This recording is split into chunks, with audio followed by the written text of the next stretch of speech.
আমার নাম রিয়া। রিয়া, বাড়ি কোথায়, জন্ম জেলা? আমার হোম ডিস্ট্রিক্ট পাবনা। পাবনাতে। আর ভাঙ্গুড়া থানা। আচ্ছা, এবং আপনি বর্তমানে বয়স কত আনুমানিক? বর্তমানে 24। 24। পেশায় কিছু করছেন? হ্যাঁ। আচ্ছা, কি করছেন? আমি এখন বর্তমানে পুলিশ ডিপার্টমেন্টে আছি। পুলিশ ডিপার্টমেন্টে আছেন, ঠিক আছে। বলুন। আমার শুরু যেটা থেকে মনে আছে আর কি, যেখান থেকে আমরা ওইভাবে খুব একটা ধনী ফ্যামিলিও না, আবার খুব একটা যে গরিব ফ্যামিলি সেটাও না। আমার দুটা মা, আমার বড় মা মারা যাওয়ার পরে আমার মা। জি। তো সেখানে আমার ওই ঘরের 2 বোন আছে। জি। আমরা 1 ভাই 3 বোন, এই যে আমরা সর্বমোট 6 জন। আমার যে মা মারা গেছে সে অনেক ছোট রেখে, বাচ্চাদের রেখে মারা যায়। তো সেখানে আমার মাই তাদেরকে লালন পালন করে। আমরা কখনো বুঝতে পারি না যে তারা আমার সৎ বোন। এভাবে এখনো আমাদের এই ফ্যামিলিটা এভাবেই আছে। আমার বাবা কি করতেন? আমার বাবা কৃষক। আমরা যখন ছোট ছিলাম তখন আমার বাবা রিক্সাও চালাতো। তো সেখানে আমরা সার্ভিস লাইফে 3 জন আছি। আমি, আমার ছোট বোন আর আমার ভাই, 3 জনই আমরা পুলিশ ডিপার্টমেন্টে আছি। আমি বলি গর্বের বিষয় যে আমার বাবা একজন কৃষক কিংবা রিক্সা চালক হিসাবে আমাদেরকে যেখানে নিয়ে আসছে, এটা অনেক বড় বিষয়। নিশ্চয়ই। আমার বাবা অন্যের জমি চাষ করত, অন্যের জমি লিজ নিত, বর্গা নিত, নিয়ে চাষ করে আমাদের জীবনটা এভাবেই চলতো। কিন্তু কখনো আমরা যে 5 বোন 1 ভাই, আমার বাবা কখনো অন্যের কাছে হাত পাততে দেয়নি। আমরা যতটুকুন পাইতাম, কখনো আমরা বুঝি নাই অভাবটা, কারণ আমাদের বুঝতে দিত না। যে ঈদের সময় আসলে আমাদেরকে সবাইকে যেভাবেই হোক না কেন ড্রেস দিত। দেখা যেত আমার যে বড় বোন ছিল তাকে ড্রেস দিতেই হবে। তো আমি না এরকম আগে থেকেই ভাবতাম, আমার বাবা তো আসলে একজন কৃষক, সে আমাকে ঈদে দিলে পরের ঈদে হয়তো অন্যজনকে দিবে। কিন্তু আমার বড় বোনের মধ্যে এটা ছিল না। কিন্তু ও মানুষ হিসেবে খুব ভালো একটা মানুষ। কিন্তু সেখানে আমার ভাই তো বড় ছিল, আমাদের 3 বোনের বড় ছিল। ভাই তো ইচ্ছা করলে কিছু করতে পারতো, কিন্তু সে একটা অন্যরকম কোয়ালিটির। তার সাথে কখনো কথা বলা যেত না, রাগান্বিত, সে যেটা ভাববে সেটাই। তো এরকম দেখা গেল যে সে যখন এসএসসি পরীক্ষা দেওয়ার পরে সে ফেল করে, কারণ অন্যরকম বন্ধু বান্ধবের সাথে মিশতো, বিভিন্ন করতো। তো বাবা অনেক করতো যে আমার তো একটাই ছেলে, আর ভবিষ্যৎ প্রজন্ম তো আমার এটাই। আমার বাবা দেখা যেত আমার ওই 2টা বোনকে বিয়ে দিয়ে দিছে, আমার বড় মায়ের, আর আমার বোন যেটা বড় তাকেও বিয়ে দিয়ে দেয়। তো দেখে আমার চাচা কিংবা আমার ফুপারা সবাই মিলে ভালো ভালো দেখে বিয়ে দিছে। দেওয়ার পরে তো এখন থাকলাম আমি। আপনার বয়স কত তখন? তখন আমার বয়স 13 বছর। আচ্ছা। তখন দেখা যেত বিভিন্ন সময় আমাকে বিভিন্ন ছেলেরা দেখতে আসতো, কিন্তু এটা আমি পছন্দ করতাম না। আমার চিন্তা ভাবনা ছিল পড়াশোনা করব, আমি নিজের পায়ে নাও দাঁড়ালে আমি একটা ম্যাচিউরড হওয়ার পরে বিয়ে করব, এরকম আমার চিন্তা ভাবনা ছিল। তো সেখানে দেখা যাচ্ছে যে আমার চাচা চাচিরা যারা আছে আমাদেরকে নিয়ে অনেক রকম কথা বলতো, কারণ তাদের 2 ছেলে 2 মেয়ে, 2 ছেলেই শিক্ষিত, 2টা মেয়ে শিক্ষিত।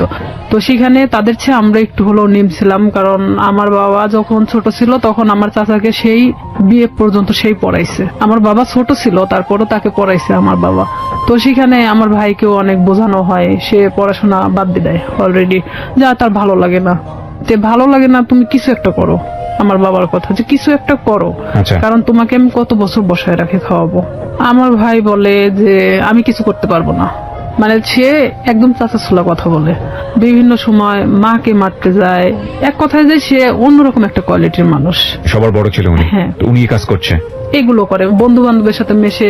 ও যেখানে 16-17 বছর বয়স, আর ও যাদের সাথে মিশতেছে তাদের 25-26 বছর বয়স। আইসে দেখা যেত কেউ কথা বললে তারাই মারতো ধরে। যেহেতু আমরা ছোট ছিলাম, আমার 5 বোনের মধ্যে আমি সবসময় রুখে দাঁড়াতাম। তো আমি বলতাম, কেন তুমি মাকে মারতে যাবা? দোষটা তো তুমি করছো, তুমি পড়াশোনা করো না, তুমি বন্ধু বান্ধব নিয়ে আড্ডা দাও। তার কথা যে আমি কেন এই কথাগুলো বলবো?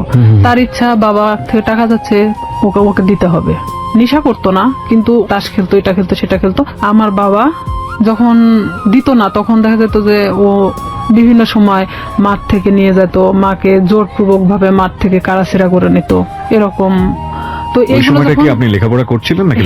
আমি তখন স্টাডিং রানিং এ আছি। কোন ক্লাসে পড়ছিলেন তখন? আমি তখন 6-7 এ পড়ছিলাম। আচ্ছা। আমার ভাই প্রতিনিয়ত আমাকে দেখতে পারে না। ও যদি খাইতে বসে সেখানে যদি আমি যাই, ও ওখান থেকে উঠে চলে যাচ্ছে, কিংবা ভাতের প্লেটটা আর যদি ফেলে দিল, আমি যদি কারোর সাথে কথা বলি দেখা যাচ্ছে সেটা নিয়ে এসে বাড়িতে তিলকে তাল বানানো হচ্ছে। মানে বিভিন্ন, যেটা ধর্তব্য তুল্যের মধ্যে বলাই চলে না। অলওয়েজ সময় মানে আমার দোষটা খুঁজে বেড়াতো, কারণ আমি সবসময় প্রতিবাদী ছিলাম।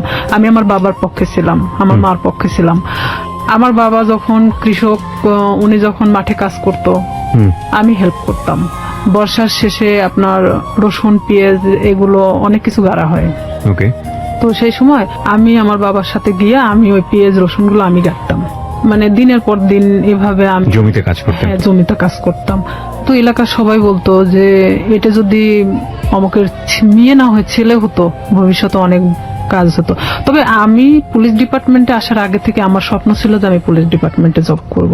এটা কেন আপনার স্বপ্ন ছিল? এটা জানি না কেন, নয় যে আমি ছোট থেকে অনেক লম্বা ছিলাম, গ্রামের মানুষ সবাই আমাকে সেনাবাহিনী বলে ডাকতো। তো সেখানে দেখা যেত আমার মধ্যে সেই সময় থেকেই একটা জিনিস কাজ করতো যে আমি একটা ডিফেন্সে জব করবো। ডিফেন্সে জব করবেন? আচ্ছা। হ্যাঁ, এটা আমার মধ্যে ইচ্ছা ছিল তখন থেকেই। তো সেখানে আমি যখন বাবার দিকটা দেখতে গেলে আমার পড়াশোনার দিকটাকে একটু হলেও পিছিয়ে যেতে হয়। শুক্রবার সারাদিন আমি আমার বাবার সাথে কাজ করতাম। সে ধান নিয়ে আসতো, আমি তার বোঝা উঠায় দিতাম মাথায়, যে মানে অনেক দূরে, আমার বাড়ি ছেড়ে না হলে 1-1.5 কিলো দূরে। অথচ আমার ভাই কখনো কাজ করতো না। আমার 5 বোনের মধ্যে আমি মানে সবচেয়ে একজন প্রিয় মানুষ ছিলাম। ওকে। আবার নিরীহ একটা বাচ্চা ছিলাম। তো এর মধ্যে আমি যখন 7-এ, যখন আমি উঠি 7-এ ওঠার পরে তখন আমি হ্যান্ডবল খেলাতে নাম দিই স্কুলে। তো স্কুলে যখন আমি হ্যান্ডবলের নাম দেই তখন সেখানে আমি এসএসসি পর্যন্ত খেলাধুলা যখন করছি তখন আমি কিন্তু রাজশাহী বিভাগ পর্যন্ত খেলছি। ওরে বাবা! আমার ইচ্ছা ছিল যে আমি একসময় খেলোয়াড় হব। আচ্ছা। তো এখান থেকে আমার এক বেস্ট ফ্রেন্ড ছিল রূপা। রূপার বাড়ি আর আমার বাড়ি 2 বাড়ি পরে। তো রূপার সাথে আসলে কেউ মিশতো না, কারণ ওর বাবা নিজে থেকে ওকে গানের জগতে ঠেলে দেয়। গান তো দূরের কথা, ওকে নিয়ে মানে এক ধরনের দেহ ব্যবসা না করানো হয়, ওর বাবা নিজেই করাতো, যেটা ওর পছন্দ ছিল না। ও আমার সাথে ডিসকাস করতো। এই জিনিসটা আমার ভাই আরো মানে নিতে পারে না, যে কেন আমি রূপার সঙ্গে মিশি। কিন্তু রূপা আমি একই ক্লাসে একই সাথে পড়াশোনা করতাম। বিভিন্ন সময় আমার কাছে আসতো মানে বইয়ের জন্য কিংবা কোনো কিছুর জন্য, এটা নিয়ে আমার সাথে অনেক সিনটেট করতো, আমারে মারতো ধরে। একদিন আমার বইগুলোই পোড়ায় দিছে, যে তোর বই পোড়ায় দিলে তাহলে তোর কাছে আসবে না সে। আমি অনেক কান্নাকাটি করি, পরে আমার বাবা আবার বই কিনা দেয়। রূপার সাথে আমি তখন গভীরভাবে মিশে যাই, যে কেন তার সাথে আমাকে মিশতে দিচ্ছে না। আমি তার সাথে মিশতে থাকি। আমি যখন 8-এ উঠবো সে সময় রূপা হঠাৎ করে একদিন মানে ঘুমের ট্যাবলেট খায়। মানে আপনি জানতেন না ওর ঘুমের ওষুধ খাওয়ার কারণটা কি? ওর ঘুমের ওষুধ খাওয়ার কারণটা আমি জানতাম, আগে থেকে জানতাম, কিন্তু ও যে সেদিন খাবে এটা আমি জানতাম না। কারণ ওর বাবা নিজে থেকে দেখা যেত এমন এমন মানুষকে টাকা নিয়ে তার সাথে থাকতে বাধ্য করতেছে, যেটা হয়তো একটা মেয়ের পক্ষে সম্ভব না। যে রূপা এই জিনিসটা পছন্দ করতো না, আর তারপর ওর বাবা এটাকে বাধ্য করতো, ওর পুরো ফ্যামিলি ওকে বাধ্য করতো। তো সেখানে ও অনেক কান্নাকাটি করতো আমার কাছে আসে। তো এর মধ্যে ও একজনকে পছন্দ করতো, নাম হলো আনন্দ। উনি ছিল হিন্দু, রূপা মুসলমান। ও একজন বিবাহিত ছেলে ছিল। ভালোবাসার বলবান দেখে অনেকদিন ওকে ইউজ করছে। আনন্দ ওকে মানে ফুললি না করে দেয়, তখনও এই কাজটা করছে।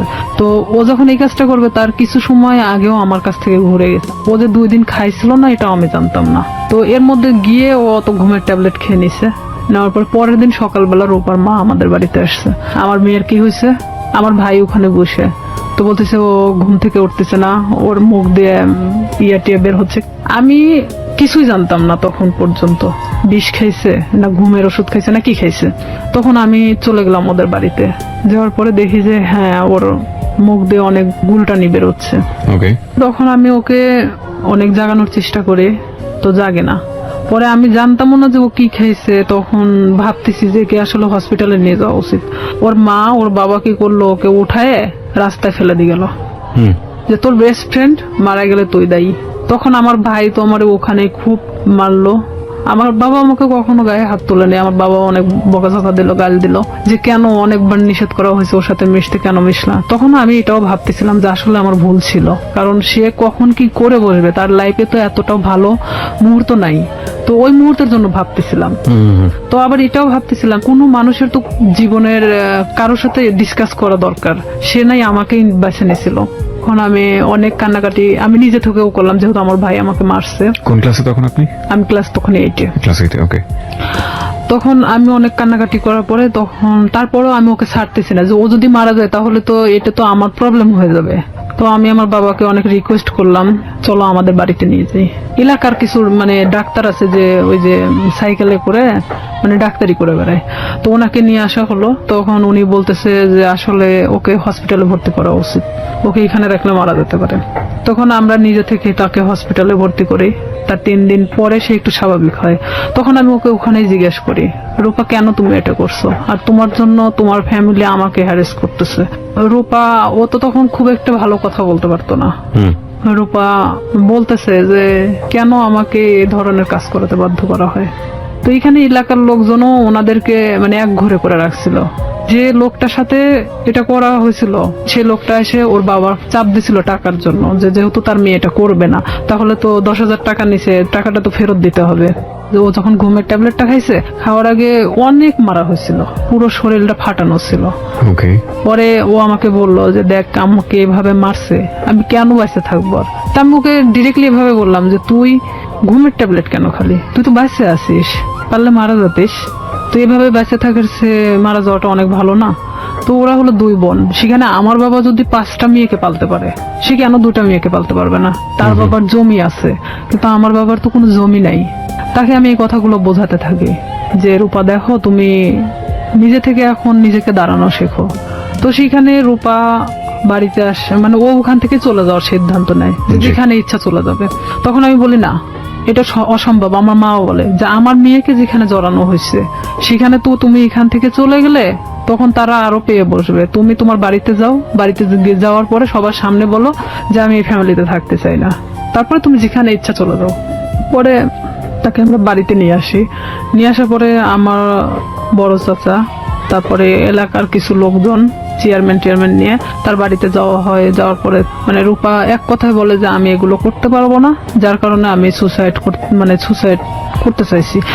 তো এখানে তো আসলে রিয়ার সাথে কোনো ইয়ে ছিল না, ও আমার সম্পর্কে জানতো এটাই।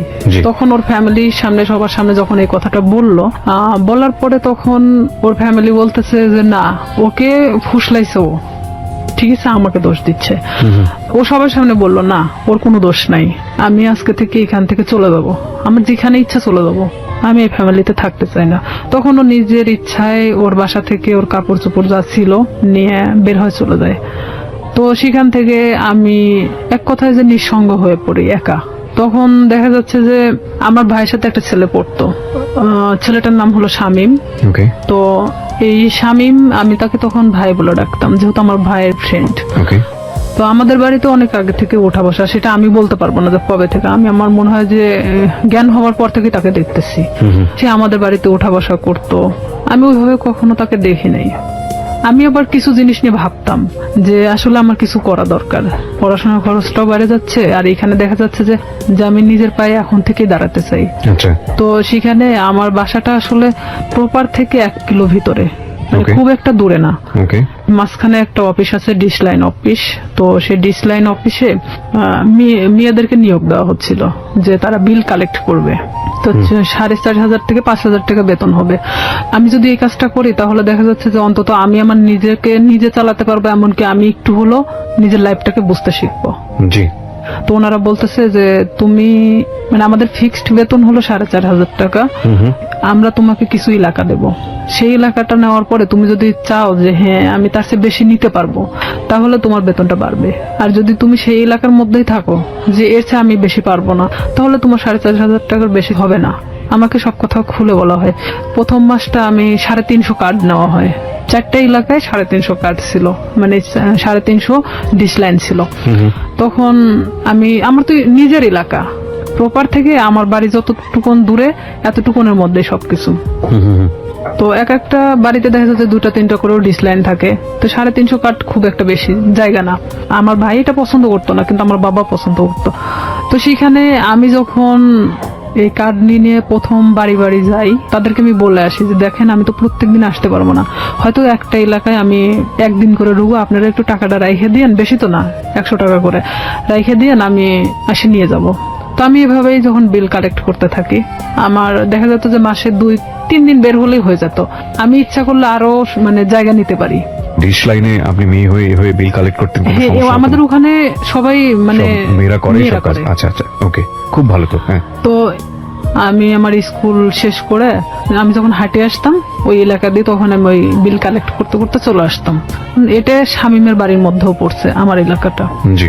তখন শামীমের বাসা তো ওই ডিশ লাইনের অফিস থেকে 200-300 গজ দূরে হবে।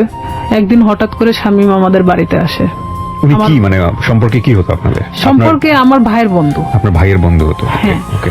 ওইভাবে চিনা, কিন্তু আমি কখনো কথা বলতাম না। হঠাৎ যদি কথা বলতাম মানে ভাইয়া হিসাবেই কথা বলতাম। সে আমার 10 বছরের সিনিয়র ছিল। উনি আমাকে একদিন এসে খোঁজ করে আমার মার কাছে। মাকে এসে বলতেছে যে রিয়া কোথায়? তো আমার মা বলতেছে ভিতরে আছে। এখন আমাকে ডাক দিল, আমি আসলাম। তো বলতেছে যে তোমার নাম্বারটা দেওয়া যাবে? তো বললাম কেন? আমার মার সামনে বলতেছে। তো বললাম কেন? তো বলতেছে যে আসলে আমার তো 2 মাসের বিল দেওয়া হয় নাই, তো আমি তো এই মাসেও দিতে পারবো না, তো যখন দিব তখন তোমাকে আমি ফোন দেবো। তো বললাম ঠিক আছে। যেহেতু ভাইয়ের বন্ধু, সেখানে তো আমি কখনো এ ধরনের কোনো কিছুই ভাবিনি তাকে নিয়ে। আমাকে যেদিন নাম্বারটা নিয়ে গেছে তার পরের দিন রাত্রে ফোন দেয়। এটা হলো 2007 সালের ঘটনা। আমি তখন ক্লাস 8-এর শেষের দিকে। আমি ফোনটা রিসিভ করলাম। রিসিভ করার পরে সে কথা বললো না। আর আমি ওনার নাম্বারটা চিনতামও না। কথা বলে না। তো 2-3 বার আমি ফোনটা রিসিভ করলাম। রিসিভ করার পর তখন রাত 12টা বাজে। আর 2007 সালের ওদিকে 12টার পরে ওই যে 25 পয়সা মিনিট ছিল। তো সেই সময় ও আমারে ফোন দিত। তো ফোন দিত, আমি কথা বলি যে কে কে এরকম বলতাম। আর তখন ওইভাবে আসলে ব্ল্যাক লিস্ট এটা সেটা বুঝতামও না। জি। তো ওইভাবে তো ফোনটা ব্ল্যাক লিস্টও করতে পারতেছি না। এখন আমি তো বারবার বলতেছি কি আপনি কথা বলেন না কেন? তো হঠাৎ করে অন্য একটা নাম্বার থেকে ফোন দিছে। তো এখন বলতেছে রিয়া আমি শামীম। আমি বলতেছি কোন শামীম? তো বলতেছে যে তুমি আমাকে চেনো না? আমি বললাম না। তো আমি তখন বুঝতে পারছি যে শামীম বলতে তো উনি হবে। তো আমি বলতেছি না, আমি তো ঠিক চিনলাম না, আপনি কে? তো বলতেছে যে আমি তোমার ভাইয়ের বন্ধু। তো আমি বললাম, হ্যাঁ বলেন। তো এত রাত্রে ফোন দিছেন কেন? তো বলতেছে যে তোমার সাথে আমার কিছু কথা ছিল। তা আমি বললাম ঠিক আছে বলেন, সমস্যা নেই। তো বলতেছে যে তোমারে কেউ একজন পছন্দ করে। তো আমি জানতাম, আমার এক ক্লাসমেট ছিল, ওর নাম ছিল হামিদুল। তো ও আমাকে এর আগে ঠিক 4-5 দিন আগে ও আমাকে মানে প্রপোজ করে, যেটা আমি অ্যাকসেপ্ট করি না। না করাতে তো আমি ভাবলাম যে ওরই বাড়ির পাশের, আবার ভাবলাম যে হয়তো ওকে ওই কথাটা বলছে যার কারণে আবার আমাকে এটা জানাচ্ছে। তো আমি বলতেছি আমি জানি যে কে। তো বলতেছে কে? তো বললাম হামিদুল। আমি ওকে পছন্দ করি না, ওকে নিষেধ করে দিন, ও যেন আমাকে এই ধরনের মানে প্রস্তাব আর না দেয়। তখন বলতেছে আমি তো এটা জানতাম না যে হামিদুল তোমাকে পছন্দ করে। তা আমি বলতেছি তাহলে আপনি কার কথা বলতেছেন? তো বলতেছে যে আমি আমার নিজের কথাই বলছি। সে ডিরেক্টলি এভাবে বলতেছে যে আমি আমার নিজের কথাই বলতেছি। সে যখন এইভাবে বলতেছে যে আমি আমার নিজের কথা বললাম, তখন আমি এক মুহূর্তের জন্য চুপ হয়ে গেছি যে সে কি বলে, এটা কি আদৌ সম্ভব যে আমার ভাইয়ের বন্ধু, তারপরে আমার চেয়ে 10 বছরের সিনিয়র? তো আমি সেখানে না বলে দিই যে এটা ভাই কখনোই সম্ভব না। কারণ আপনি বলা চলে যে একটা বড় ফ্যামিলির ছেলে, সেখানে আমি কিন্তু এটাতে রাজি না, আপনি অন্য কোথাও দেখতে পারেন। আমি ডিরেক্টলি ভাবে বলে দিলাম। কারণ তখন পর্যন্ত আমার মধ্যে ইচ্ছা ছিল যে আমি শুধুমাত্র বড়ই হব, নিজের লাইফে এমন কিছু করব যেটা হয়তো সবার কাছে আমি উঁচু গলায় বলতে পারবো যে আমি লাইফে এত কষ্টের পরেও এখানে এসে দাঁড়াইছি। তো সেখানে ওর সাথে আমি ওখানেই শেষ করে দেই কথা। শেষ করে দেওয়ার পর আমি ওকে বলি যে আপনি আমাকে কখনো ফোন দিবেন না, আর যদি ফোন দেন তাহলে কিন্তু আমার ভাইকে বলে দেব।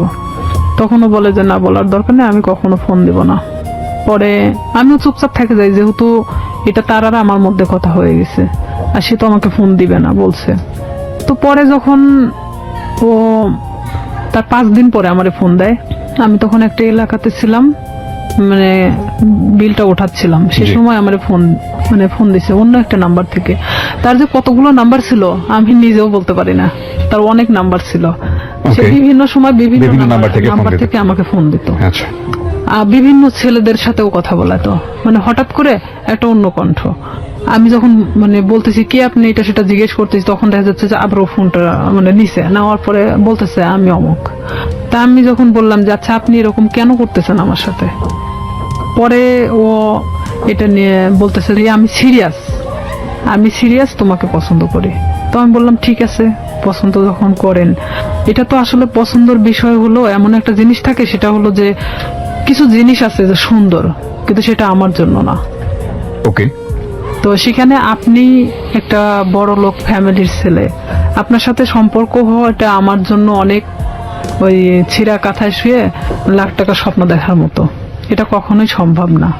পরেও আমাকে বলে যে না, আমি সত্যি সিরিয়াস বলতেছি, আমি তোমাকে খুব পছন্দ করি। পরে আমি পুরোপুরি সিম কার্ডটাই চেঞ্জ করে দিই, যে তার সাথে সম্পর্ক করা আমার মোটেও পসিবল ছিল না। এটা তো অসম্ভব একটা জিনিস। তখন সে আমাকে নেক্সট বার সে আমার সাথে মানে বাজারে দেখা হয় যখন, তখন আমারে বলতেছে রিয়া বিলটা নিয়ে আসিও।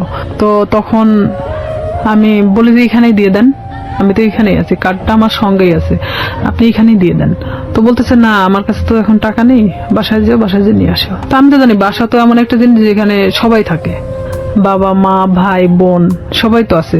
ওকে। তখন ওনার 3 মাস পেন্ডিং ছিল, যে বিলটা উনি দিচ্ছিল না, ইচ্ছাকৃতভাবেই সে দিচ্ছিল না। পরে আমি যখন ওর বিলটা আনতে যাই, তো আমি এরকম দরজার সামনে, ওদের রুমটা হলো বেলকুনির সাথে যে দরজাটা আছে, এটা হলো ওর ঘরের রুম, মানে ঘরের যে দরজাটা এটা, আর ভিতর দিয়ে একটা দরজা আছে যেটাতে ওর মা বাবারা ওই পাশ দিয়ে বের হয় সবসময়, আর ও এই পাশ দিয়ে বের হয়। তো আমি তো এখানে গিয়ে দাঁড়াইছি।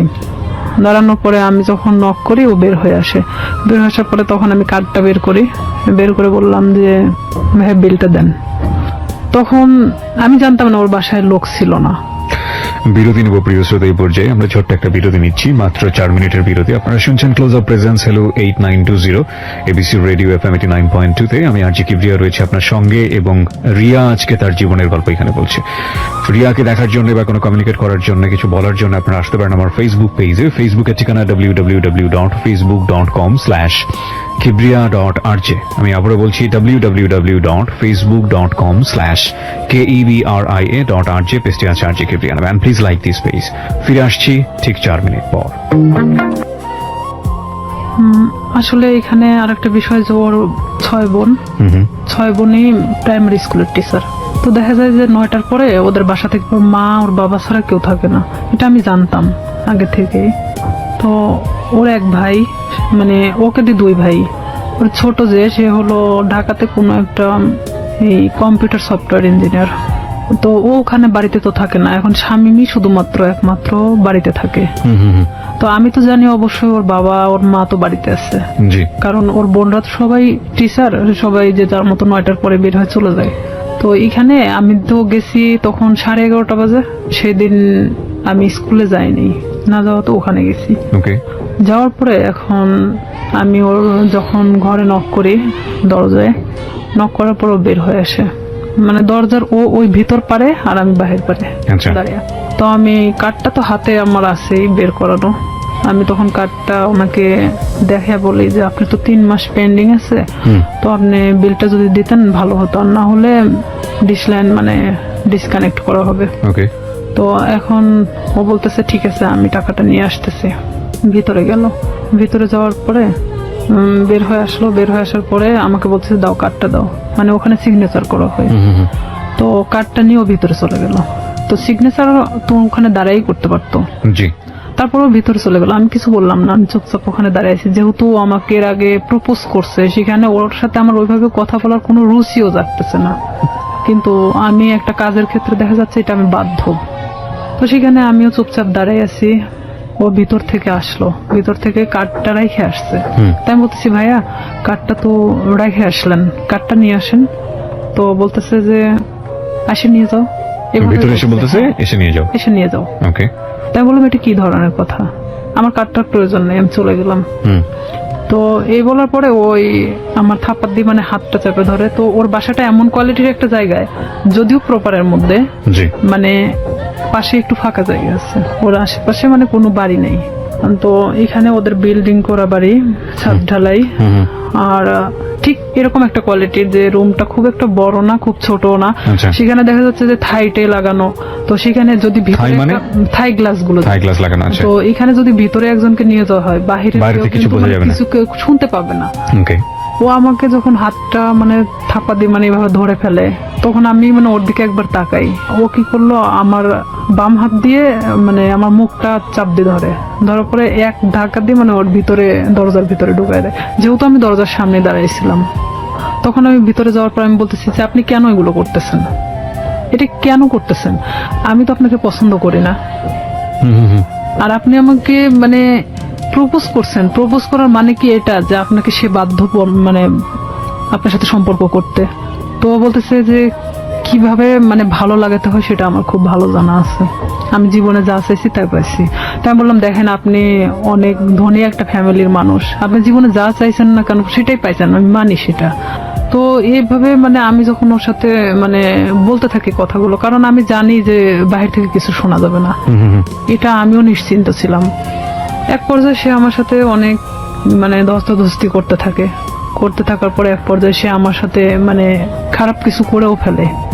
তখন আমি একদম দিশেহারার মতো হয়ে যাই যে আসলে এটা কি হয়ে যাচ্ছে আমার সাথে, এটাকে আমার সাথে আসলে হওয়াটা উচিত ছিল। আমি তাকে তো বারবার মানে বোঝানোরও চেষ্টা করতেছি, তারপরেও তার একটাই কথা যে আমি তোকে যেভাবে হোক আমি চাই। এটাই তার সাথে। বয়সে 10 বছর বড় ছিল। হ্যাঁ, আমার চেয়ে 10 বছরের বড় ছিল। আর আমি তখন বললাম তো প্রথমে অনেক আগেই বলে আসছি, আমি অনেক ভীতু কোয়ালিটির একটা মানুষ ছিলাম। আমি খুব একটা মানুষের সাথে কথা বলতে পারতাম না। আমি যে ডিসলাইনের কাজটা করতাম, এখানেও দেখা যেত আমি অনেকের সাথে কথা বলতাম না, যাইতাম আমি কার্ডটা বের করে দিতাম, তারা টাকাটা দিত, আমি নিয়ে চলে আসতাম, এরকমই। কারণ তারা টাকাটা দিতে বাধ্য।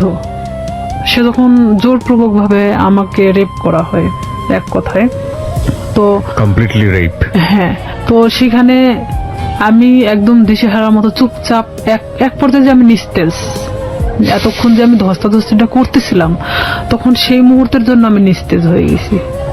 মানে আমি এক কথা বলা চলে আমার শরীরে কোনো শক্তি নেই, যে আমি যে কি কথা বলবো এখন, আমার ভাষা জ্ঞান মানে সবকিছু শেষ সেখানেই। তো ওখান থেকে আমি কোনো রকম বের হয়ে চলে আসার পরে আমি আমার ব্যাগটা আনতে ভুলে যাই। কারণ আমি যে কিভাবে চলে আসছি সেটা নিজেও জানেন না। আমার মনে হয় যে আমি নিজেও আসলে বলতে পারবো না যে আমি কিভাবে ওখান থেকে আসছিলাম। তবে আমার এটাই মনে হয় যে আমি কোনো না কোনো ভাবে বের হয়ে চলে আসছিলাম। তো সেই মুহূর্তে ও আমাকে আটকে রাখার চেষ্টাও করে নাই, আর আমি বের হয়ে চলে আসছি। ও শুধু দরজাটা খুলে দিয়েছে, আমি বের হয়ে আসছি, এটুকুনি। কিন্তু ওখানে যে আমার ব্যাগটা রয়ে গেছে, আমার কার্ডগুলো রয়ে গেছে, মানে এরকম কোনো জ্ঞান আমার মধ্যে ছিল না। কারণ এরকম শট আমি কখনো খাইনি যেটা ওই মুহূর্তের জন্য পাইছি। তখন আমি বাড়িতে চলে আসি ডিরেক্টলি। বাড়িতে আসার পরে আমার মা জিজ্ঞেস করে তোর ব্যাগ কোথায়। তো এখানে আরো একটা কথা, আমি আরেকজনের সাথে মিশতাম, সে আমার সম্পর্কে ভাগ্নি হয়, সাথী নাম। সে অবশ্য 2013 সালে সুসাইড করছে, মারা গেছে সে। সাথীদের বাড়িতে আমি উঠা বসা করতাম মাঝে মধ্যেই। তো আমি মারা এভাবে বলতেছি, মা আমি মনে হয় সাথীদের বাড়িতে রেখে আসছি, কিন্তু আমি কিন্তু শিওর না। আমি এমনি তাকে বোঝানোর জন্য যে আমি সাথীদের ওখানে মনে হয় ব্যাগটা রেখে চলে আসছি। তাই আমার মা কিছু বললো না, কারণ সাথীদের বাড়ি আমার বাড়ি থেকে 5-6 বাড়ি দূরে। তো সেখানে মা আমাকে আর কোনো কথা বললো না। আমি আমার রুমে চলে যাই, আমি একা এক ঘরে থাকতাম। আচ্ছা। তো আমি আমার রুমে ঢোকার পরে চুপচাপ একা একা কান্না করি, কারণ আমি এই কথাগুলো আমি কারোকে বলতেও পারতেছি না। কারণ এটা সম্ভব না, এখনকার লাইফে হয়তো সম্ভব, কারণ এখন আমরা অনেকটাই বুঝতে শিখছি, অনেকটা প্রতিবাদী হওয়া শিখছি। কিন্তু আজ থেকে 2007 সাল মানে অনেকটা দূরে ছিল। আর তখন গ্রামের মানুষ মানে এগুলো নিয়ে অনেক ভয় পেত, যে আমার সাথে ঘটে যাওয়া ঘটনা যদি আমি কারোকে প্রকাশ করি, লাইফে আমারই অনেক ক্ষতি হবে। দেখা যাবে আমাকে অনেকেই বলবে যে রেপিস্ট একটা মেয়ে, এ ধরনের ইঙ্গিত করবে। যার কারণে আমি চুপচাপ মানে কোনো কথা না বলে কারোকে বলিনি, আমি সব নিজের মধ্যে রাখি। এভাবে যখন আমি নিজের মধ্যে রাখি, শামীম আমাকে বারবার ফোন দেয়, আমি ফোনটা রিসিভ করি না। রিসিভ না করাতে ও আমাকে প্রায় আমাদের এলাকায় এসে দাঁড়ায় থাকতো। আপনি এই যে এত বড় একটা ঘটনা ঘটে গেল, এরপরে আপনি কোথাও বিষয়টা শেয়ার করেননি কারোর সঙ্গে? আমি শেয়ার করি নাই, কারণ আমি তো আসলে ভাবতেছিলাম যে আমি এই কথাটা কিভাবে বলবো, যাকেই বলবো না কেন এটা তো বার্গেনিং হয়ে যাবে আর পুরো এলাকা ছাড়াই যাবে। তখন আমি কিভাবে মানুষের সামনে মুখ দেখাবো? আমার তো সুসাইড ছাড়া তো উপায় ছিল না তখন, কারণ এটা মানে একটা গ্রাম্য মেয়ের কাছে যে কতটা লজ্জাজনক, কিন্তু আমি তো একটা গ্রামে বড় হয়েছি, সেখানে আমার কাছে অনেকটাই কষ্টের জনক ছিল। কারণ সেখানে দেখা যাচ্ছে যে আপনি কিছু নাও করলে আপনার কোনো একটা ব্যাড সাইড নিয়ে তারা সবসময় গবেষণা করে, আর এটা তো অনেক একটা বড় বিষয় ছিল। তখন আমি আমার ফ্যামিলির তো কারোকে জানাই নেই, বাট এখানে আমি যে সাথীর সাথেও মিশতাম, মানে এই রূপা চলে যাওয়ার পরে আমি সাথীরও কখনো বলি নাই যে আমার সাথে এরকম কিছু একটা হয়েছে। পরে এটা যখন ঠিক 1.5 মাস পর আমি কেন জানি বুঝতে পারি যে আমার মধ্যে কোনো একটা পরিবর্তন হচ্ছে। পরিবর্তনটা এরকম, হয়তো আমার কোনো কিছু ভালো লাগে না, খাইতে মন চায় না, উঠতে মন চায় না, বসতে মন চায় না, মানে আমি একটা অন্যরকম জিনিস ফিল করতেছি যে শরীরের ভিতরে। হ্যাঁ, Right. যেটা এক কথায় যে আমি ঘুমালে উঠতে পারি না, মানে খালি ঘুমাতেই মন চায়। তারপরে আমার মা জিজ্ঞেস করতো যে তুই এরকম তো ছিলে না, খাওয়া দাওয়া বন্ধ, মানে কেমন একটা অন্যরকম। তা আমি বলতাম যে আমি তো অনেক হাঁটাহাঁটি করি, যার কারণে আমার না ঘুমালে আর উঠতে মন চায় না, আমি বুঝতে দেয় না। পরে এইভাবে যখন আমার মা তো ওইভাবে আসলে কখনো ফোর্স করে না, কারণ তারা জানতো যে এরকম কোনো কিছু কখনো হবে না। তখন আমার বড় বোন আমারে অনেকবার জিজ্ঞেস করে যে কি হয়েছে তোর, তুই একা একা থাকিস, কথা বলিস না কারোর সাথে, তো সমস্যাটা কি? বলে না কিছু সমস্যা নাই, এদিকে পড়াশোনা তো, সামনে তো এসএসসি পরীক্ষা, আবার এদিকে তো আমি যে কাজটা ধরছি আমার মনে হয় না যে আমি কাজটা করতে পারবো। কারণ আমি তখন একটা জিনিস ভাবতেছিলাম যে আমি আজ বড় হতে গিয়ে অনেক ছোট হয়ে গেছি, এটাই ভাবতেছিলাম।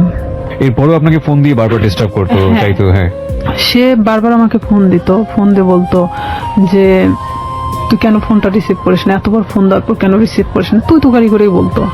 আমি বলতাম দেখেন আপনি আমাকে কেন এরকম করতেছেন, এটা করার মানেটা কি, যা হবার তা তো হয়ে গেছে। আপনি তো একটা মেয়েকে ভোগ করার দরকার ছিল, করছেন।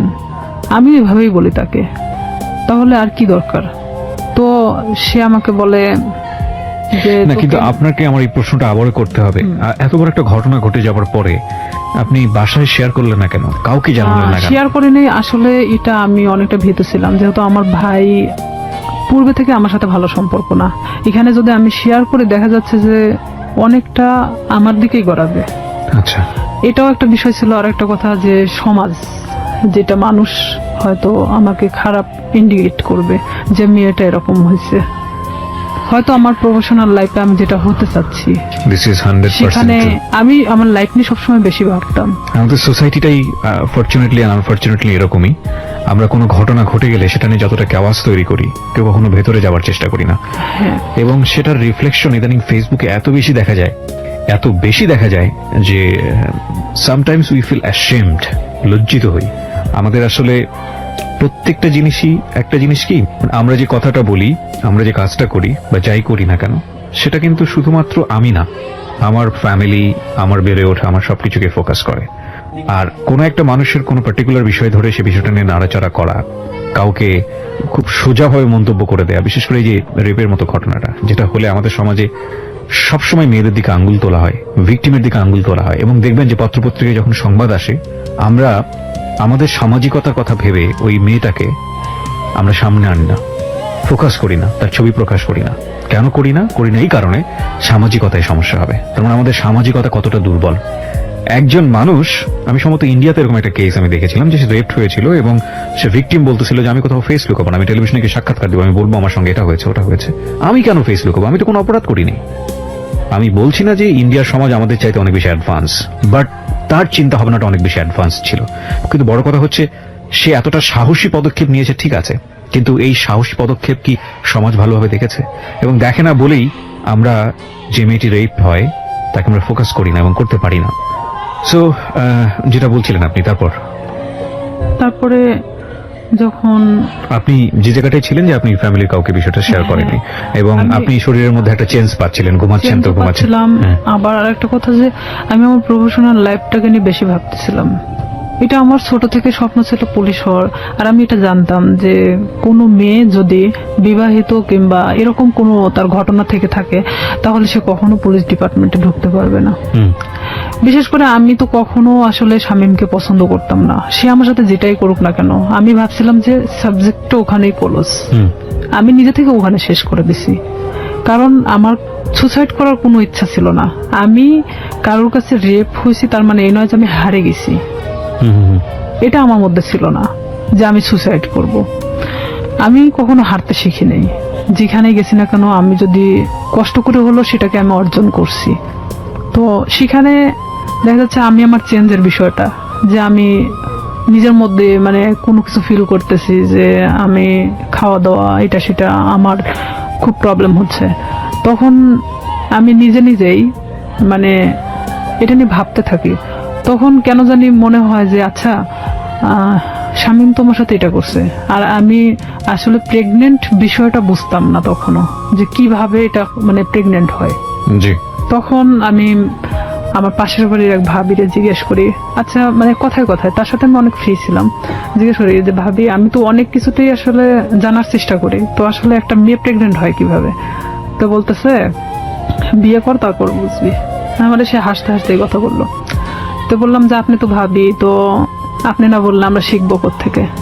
আমি আবার তাকে হাসতে হাসতে এই কথাটা বলি। তো বলতেছে যে এরকম মানে মেয়েদের তো প্রত্যেক মাসে যে ইয়াটা হয়, এটা যদি দেখা যাচ্ছে যে কারোর সাথে মানে তার হাজবেন্ডের সাথে মেলামেশা করার পরে যদি না হয় তাহলে সে প্রেগনেন্ট। তখন আমি যখন ওখান থেকে এই কথাটা শুনছি, আপনি বিশ্বাস করবেন না, আমি মনে হয় এক মুহূর্তের জন্য এই পৃথিবী ছেড়ে চলে গেছি। যে আমিও তো ঠিক 1.5 মাস হলো এরকম অবস্থাতে আসছি, আমারও তো এটা হয়নি, তার মানে কি আমি প্রেগনেন্ট? এটা আমি এখন কিভাবে এটাকে লুকাবো? কারণ এতক্ষণ পর্যন্ত যা ঘটে গেছিল সেটা লুকানো সম্ভব ছিল, বাট এটা এখন আমি কিভাবে লুকাবো? এটা কি আদৌ সম্ভব? আর তখন এক মুহূর্তের জন্য মনে হচ্ছিল যে আমার চেহারার মধ্যে একটা অন্যরকম ছাপ নামে আসে। তখন আমার ওই ভাবি বলতেছে তোর কি হয়েছে? আমি বললাম না আসলে শরীরটা কয়েকদিন ধরে ভালো লাগতেছে না, অটোমেটিক কেন জানি মনে হচ্ছে প্রেশারটা নামে গেছে। তো আমি তো ওখানে বসে পড়ি, প্রায় আমি আধা ঘন্টার মতো বসে মানে নিজে ভাবতে থাকি। আর আমার শরীরটা এত ঘামতেছিল, মানে এক কথায় যে আমি মৃত মানুষের মতো বসে আছি। তো তখন ভাবি যে এটাকে আমি কিভাবে সমাধান করব, আমি কিভাবে আমার ফ্যামিলিকে বলবো এখন, যেটা 1.5 মাস আগে ঘটে যাওয়া ঘটনা। আর এর মধ্যে কন্টিনিউ ও আমার সাথে এরকম যোগাযোগ রাখার চেষ্টা করে, কিন্তু আমি রাখি না।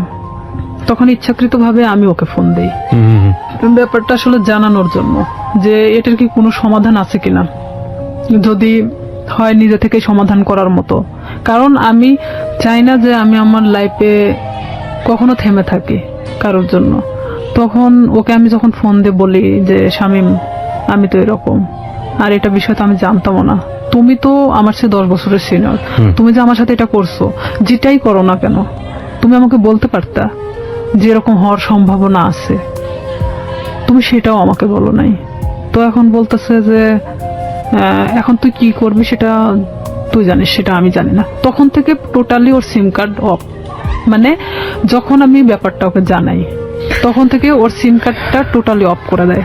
আমরা আরেকটা বিরতি নিচ্ছি রিয়া, তারপর সিমটা বন্ধ। হ্যাঁ, সিমটা তখন বন্ধ ছিল। আমি অনেক চেষ্টা করি, আমি সারা রাত চেষ্টা করি, কারণ সেই ছিল একমাত্র আমার লাইফের ঘটনা জানে, যেটা তার সাথে ঘটে যাওয়া। কোনো ক্রমে যদি আমাকে এটা থেকে মানে রেহাই দিত তাহলে হয়তো আমি আমার সামনের লাইফটা হয়তো ভালোভাবে কাটাতে পারতাম। কারণ আমি গ্রাম্য মেয়ে হিসেবে আমি এটা কখনোই মানে ফ্ল্যাশ করতে পারতেছিলাম না, এটা আমার কখনো সাহসে কুলায় উঠতেছিল না। ওকে। যখন ওকে আমি বারবার ফোন দিতে থাকি, ওর ফোনটা সুইচ অফ তো সুইচ অফে, কোনো প্রকার ওকে আমি যোগাযোগ করতে পারতেছি না। তখন আমি ভাবলাম যে কোনো ভাবে এটা আমাকে পদক্ষেপ নিতে হবে। তখন পরের দিন সকালবেলা মানে আমি পুরোটাই আনবো না, এক কথায় যে মানে পাগল বলা চলে, আমার মা খাইতে বললো আমাকে, আমি না খেয়ে বের হয়ে গেলাম বাড়ি থেকে। হসপিটালের সামনে বসে আছি, কিছু ডিসপেন্সারি আছে সামনে বসে আছি, ওখানে বসে বসে ভাবতেছি যে আসলে কি করা যায়। ভাবলাম যে আচ্ছা এটা আমি টেস্ট করাই নি আগে, যে আসলে কি আমি প্রেগনেন্ট কিনা, অযথা এটা নিয়ে আমি কেন ভাবতেছি, নিজে পরীক্ষা করে দেখি। তো এখানে যে প্রেগন্যান্সি টেস্ট করানোর জন্য আপনার যে টেস্ট টিউব যে কাঠিগুলো পাওয়া যায়, ভাবতেছি যে আমি দোকানে কিনতে গেলে তারা ইভেন কি ভাববে আমি একটা অবিবাহিত মেয়ে, তো সেখানে আমি কেনই বা ওটা চাইতে যাব। আর যেহেতু আমার এলাকার লোক সবাই, তো সেখানে আমি গিয়ে বলতেছি দোকানদারকে, এমন ভাবে বলতেছি যে ওটা আসলে আমার না। তখন আমি বলতেছি আঙ্কেল একটা ওই টেস্ট টিউব ওই কাঠিগুলো দেন তো। তো বলতেছে কার জন্য? তো বললাম আমার এক চাষির জন্য। বলতেছি একটু তাড়াতাড়ি দেন। মানে এমন আমি উৎসাহী দেখাচ্ছিলাম যে আমি আসলে এটার প্রতি কোনো চিন্তা করতেছি না, জাস্ট আমাকে কেউ কিনতে দিছে এরকম ভাব। তো আমি ওটা নিয়ে বাড়ি চলে আসি। বাড়িতে আসার পরে আমি বাথরুমে গিয়ে আমি টেস্ট করাই। টেস্ট করানোর পরে দেখি যে হ্যাঁ আমি প্রেগনেন্ট। আমি মানে নিশ্চিন্ত সেখানে, পরে মানে আমি আর উঠে দাঁড়াতে পারতেছি না। যতটা মানে এটা নিয়ে নিশ্চিন্ত হচ্ছি, এতটা মানে আমি নিজে থেকে মানে নর্মাল হয়ে পড়তেছি। যেহেতু আমি এটা নিশ্চিত হতে পারছি, এখন এটাকে কিভাবে সমাধান করতে হবে সেটা ঠিক আমাকেই করতে হবে। আমি যে দোকান থেকে ওটা নিছি, তো ওই দোকানে গিয়ে আমি বললাম যে আঙ্কেল, মানে যার জন্য এটার কাঠিটা নেওয়া হয়েছিল আমার সে চাষি হয়, তো ওনার তো 1 বছরে একটা বাচ্চা আছে। তো আসলে এটা সত্যি যে আমাদের চাচিমার 1 বছরে একটা বাচ্চা ছিল। আমি বলতেছি ওনার তো 1 বছরে একটা বাচ্চা আছে, তো উনি আবার তো প্রেগনেন্ট, তো উনি এটাকে অ্যাবর্শন করাতে চাচ্ছে। তো বলতেছে কয় মাস? তো বললাম যে সঠিক তো আমি জানি না। তো বলতেছে যে তুমি শুনে আসিও, তাহলে সে অনুযায়ী মানে বলা যাবে। তো আমি সেই মুহূর্তের জন্য ভাবলাম যে আসলে এটা আমার একদিন ওয়েট করাটা উচিত, যেহেতু এখানে পুরোটা আমি নিজেকে এড়ানোর চেষ্টা করতেছি। জি। পরের দিন সকালে আবার যাই, যাওয়ার পরে বলতেছি যে আমার কাছে বলা হয়েছে 1.5 মাস। তো বলতেছে যে 1.5 মাস হলে আসলে এইভাবে তো এগুলো খুব সেন্সিটিভ একটা জিনিস, অনেক রিস্কি হয়ে যায়। তো থাক না, 1 বছরে যেহেতু বাচ্চা আছে এটা থেকে যাক, সমস্যা কি? তা আমি বলতেছি আসলে আমার চাচাও তো খুব একটা ভালো দেখে না, তো ওই ক্ষেত্রে আসলে চাচি চাচ্ছে না যে বাচ্চাটা রাখুক। তো এইখানে আমি বলতেছি না, আসলে আমাকে তো খুব জোর করে বলছে যে বাচ্চাটা সে রাখবেই না। তো সেখানে যদি আপনি পারতেন ওষুধটা দিলে উপকার হতো। তো আমি আসলে সেভাবে উৎসাহ দেখাচ্ছি না, কারণ এখানে দেখাতে গেলে দেখা যায় যে নিজেরটা একটু মানে বেশিটা বাড়ায় আসে। তখন আমি 2-3 বার রিকোয়েস্ট করার পরে তো বলতেছে যে আসলে এটা তো কোনো খুব হাই রিস্ক, তো প্রেগন্যান্সি থেকে থাকে তাহলে কি উনি নিশ্চিন্ত? তো বললাম হ্যাঁ নিশ্চিত যে প্রেগনেন্ট উনি। ওষুধ আমাকে দিল, দেওয়ার পর বলতেছে এই ওষুধগুলো ওনাকে 4টা ওষুধই একসাথে খেতে বলবেন, 12 ঘন্টার মধ্যে এটা অ্যাবর্শন হয়ে যাবে, কিন্তু ব্লিডিং হতে থাকবে। এটা কিন্তু ওনাকে ব্লিডিংটা নিয়ন্ত্রণ করার জন্য তাকে কিন্তু ট্রিটমেন্ট নিতে হবে। আমাকে এই কথা বললো। ওকে। আমার চিন্তা যে আমি খাওয়ার পরে যদি অ্যাবর্শন হয়ে যায় তারপর আমি মারা গেলে যাক, বাঁচি মরি ওটা কোনো সমস্যা হ্যাঁ, নেই। আমি তখন চিন্তা করতেছি যে যেটাই হোক না কেন আমি যে কোনো ভাবে বোঝাতে পারবো তাদেরকে যেটা আমার নর্মালি এটা আমার হয়ে গেছে। তখন আমি বাড়িতে চলে আসি। বাড়িতে আসার পরে আমি এই জিনিসটা রাত্রেবেলা খাই। খাওয়ার পরে আমার ঠিক রাত 12টা 12:30টার দিকে আমার পেটে অনেক পেন করে, অনেক ব্যথা করতেছিল। আমি কিছুতেই মানে ঠিক থাকতে পারতেছিলাম না। এদিকে আমি তো আমার একা এক রুমে থাকি, আমি অনেক কান্নাও করতেছিলাম, কিন্তু কারোকে আমি বুঝতে দিচ্ছিলাম না তাহলে কতটা কষ্ট পাচ্ছিলাম ওই মুহূর্তের জন্য। তারপরেও আমি বারবার শামীমরে ফোন লাগাচ্ছিলাম যে এখনো যদি ওকে আমি ফোনে পাই। ওকে আমি কোনো মতে ফোনে পাচ্ছিলাম না। ওকে ফোনে দিয়ে আপনি কি করবেন? ওকে তো আপনি লাভও মানে করতেন না। আমার রাগ হচ্ছিল প্রচন্ড, যার কারণে আমি ওরা ফোন দিচ্ছিলাম। পরে এভাবে যখন রাত 12টা 12:30টার দিকে আমি বুঝতে পারি যে হয়তো আমার ইয়াটা হয়ে গেছে, তখন আস্তে আস্তে আমার ব্যথাটা কমে আসছিল। আমি যখন বিছানা থেকে উঠে দাঁড়াইছি আমার পুরো এতটাই ব্লিডিং হয়েছে যে বলা চলে যে অনেকটা, কথা বলতে পারতেছি না। পাশের রুমে আমার বড় বোন থাকতো, তো আমার বড় বোনকে একবার ডাক দিলাম, তারা তো গভীর ঘুমে আছে। 2-3 বার ডাক দেওয়ার পরে শোনার পর বলতেছি কি হয়েছে? তো বললাম আমি না খুব অসুস্থ। তা আমি শুধু দরজাটা খুলে দিয়ে চলে আসলাম। আসে আমি মানে কোনো মতে ঠিক থাকতে পারতেছি না, মানে আমার পেটের ব্যথাটা নাই, বাট এত পরিমাণ ব্লিডিং হচ্ছে যে আমার শরীর থেকে বলা চলে যে সব রক্ত বের হয়ে গেছে। পরে আমার বড় বোন, ও তো তখন প্রেগনেন্ট ছিল, পুরো প্রেগনেন্ট, তখন বাচ্চা হওয়ার জন্য আমাদের বাড়িতে আসছিল। আমার যে ব্লিডিং হচ্ছে মানে এটা তো অনেক নার্ভাস ছিল যে কেন এটা হলো। আচ্ছা আচ্ছা। তখন ও দৌড়ে গিয়ে মাকে ডাকে, মায়ের রুম থেকে মা উঠে আসে, আমার বাবা উঠে আসে, আমার ভাইও আসে। তখন আসে বলতেছে হঠাৎ এরকম কেন হলো। তো এইখানে আমি বললাম আমি জানি না, আমি তো ঘুমাচ্ছিলাম, হঠাৎ আমি এটা মনে হলো যে আমি বাথরুমে যাব, তো ওঠার পরে দেখি যে এই অবস্থা, কিন্তু কেন হয়েছে আমি বলতে পারি না। এই বলার পরে মানে আমি অনেক মানে থরথরে কাঁপতেছিলাম, কারণ আমার শরীরে কোনো রক্ত নাই। তখন আমি মানে আমার মৃত্যুর 1 সেকেন্ড আগে আমি কারোর কাছে ছোট হতে চাচ্ছি না। আচ্ছা আচ্ছা।